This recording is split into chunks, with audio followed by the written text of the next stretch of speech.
wants to do, having meetings with world leaders and not being bogged down by questions about his staffing. But Mike Flynn's hold on his job is tenuous at best, and the reason is because he likely misled Vice President Mike Pence when he told the Vice President that he didn't talk about sanctions.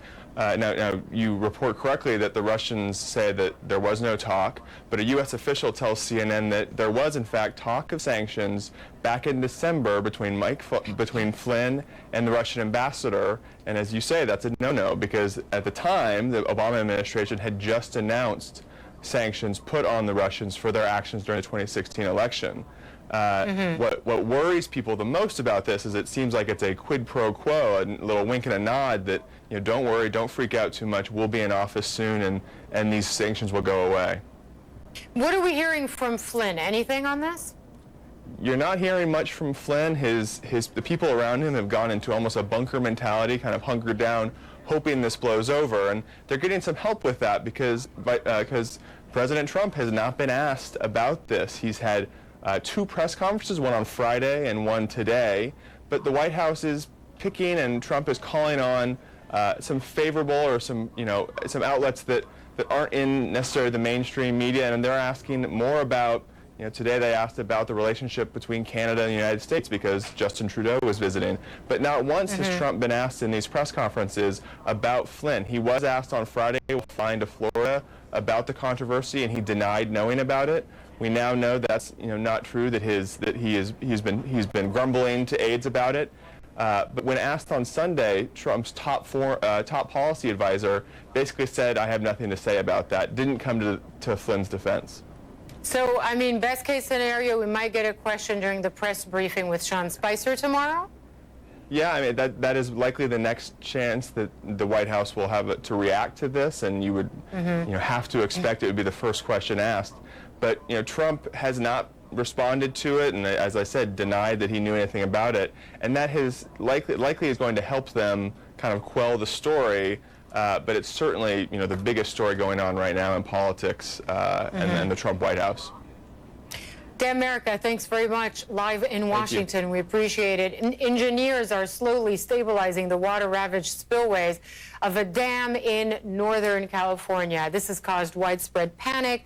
Also, it's forced hundreds of thousands of evacuations of people who live around the area. It's around Oroville Dam.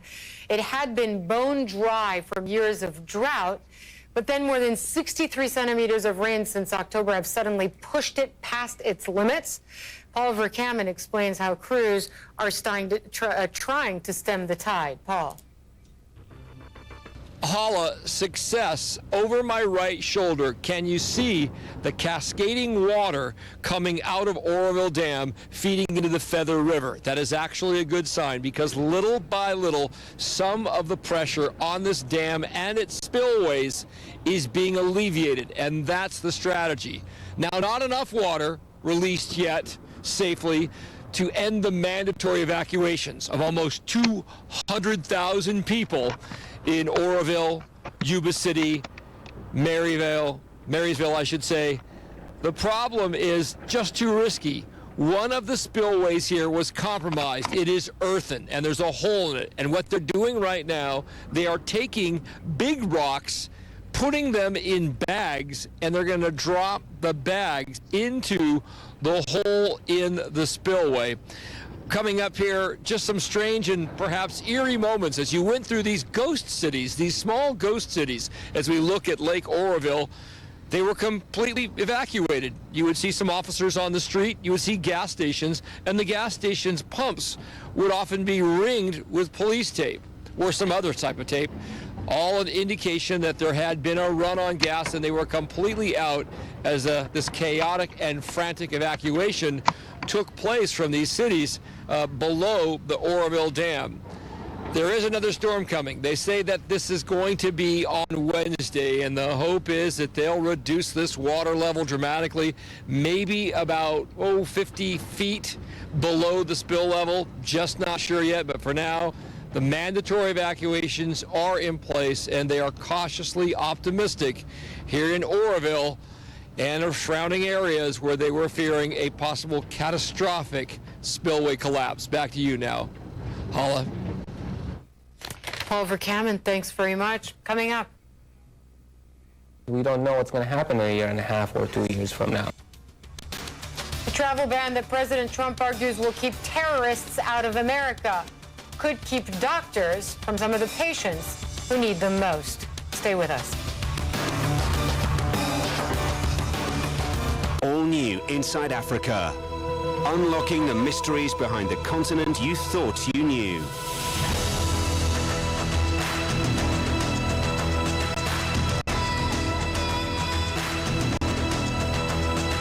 Bringing the distinctive sound and rhythm of Senegal to the world stage. We understood how culture makes you proud, even you don't have riches.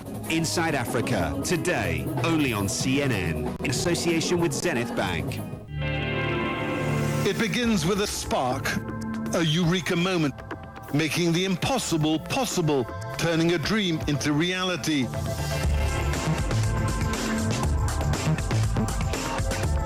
Join me, Nick Glass, and meet some of the great inventors of our time. Ingenious products, breakthrough technology, revolutionary science. Make, create, innovate. Saturday on CNN.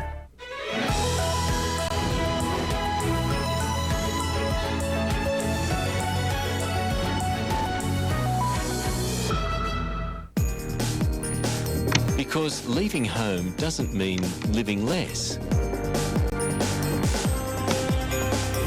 Stay at a hotel that has the news source you trust.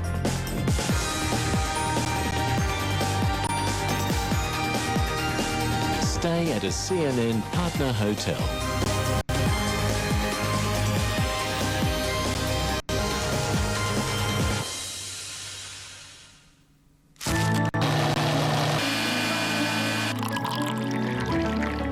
Tea is very, very important in the part of the Japanese culture because the tea can connect the people.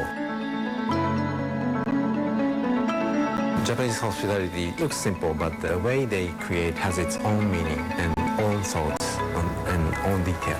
That captured my heart. Culinary Journeys, Thursday on CNN. I'm Natalie Allen. And I'm George Howell. This is CNN.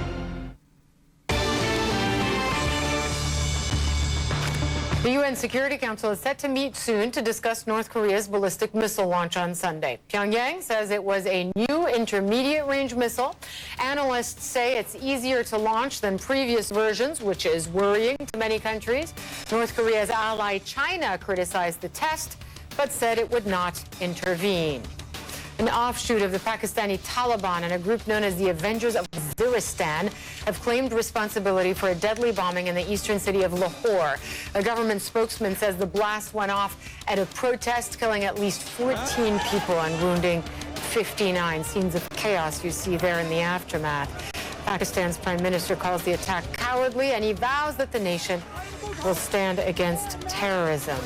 4 people have been killed by an avalanche at the French Alps ski resort of Tignes. Officials say the 4 men were in an off-piste area when the avalanche buried them. The town's mayor says they were all French nationals. They come from different ends of the political spectrum, but that hasn't stopped Donald Trump wanting to build bridges with the Canadian Prime Minister.